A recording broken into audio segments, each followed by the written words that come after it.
நம்ம இப்போ எங்கே இருக்கோன்னு பார்த்தீங்கன்னா, ஆத்தூர்லேருந்து பைபாஸ் டச் ஆகிற இடத்துல சர்வீஸ் ரோட்டில் இருக்கோம். இங்கே நம்ம தண்ணி பிடிக்கிறதுக்காக நிறுத்தியிருக்கோம். இங்கே ரெகுலராகவே நல்ல தண்ணி கிடைக்கும்.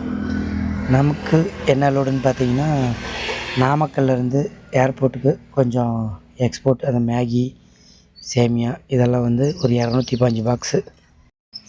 இதை நமக்கு சென்னை ஏர்போர்ட்டில் 4 to 5க்குள்ளே டெலிவரி கொடுக்கணுன்னு சொல்லி டைம் கொடுத்துருந்தாங்க.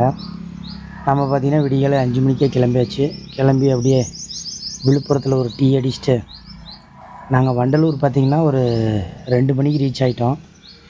அவங்களுக்கு கஸ்டமருக்கு ஃபோன் பண்ணி கேட்கும்போது அவங்க 4 to 5 தான் டைம், அதனால் வெயிட் பண்ணுங்கள் அங்கேயே அப்படின்னு சொல்லிட்டு வண்டலூர்லேயே 4 to 5 வரையும் வெயிட் பண்ணோம். அப்புறம் கால் பண்ணி பார்த்தா ஃப்ளைட்டு கேன்சல் ஆகிடுச்சு, நான் சொல்லும்போது வாங்க அப்படின்னு சொல்லிட்டு வச்சுட்டாங்க.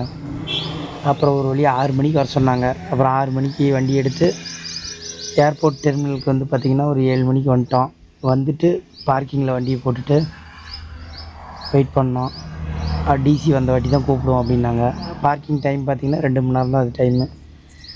அது முடிங்காட்டி இறக்கலான்ட்டு அப்புறம் கூப்பிட்டாங்க. டிசி ரெடி ஆகிடுச்சின்னு உள்ளே போனோம்.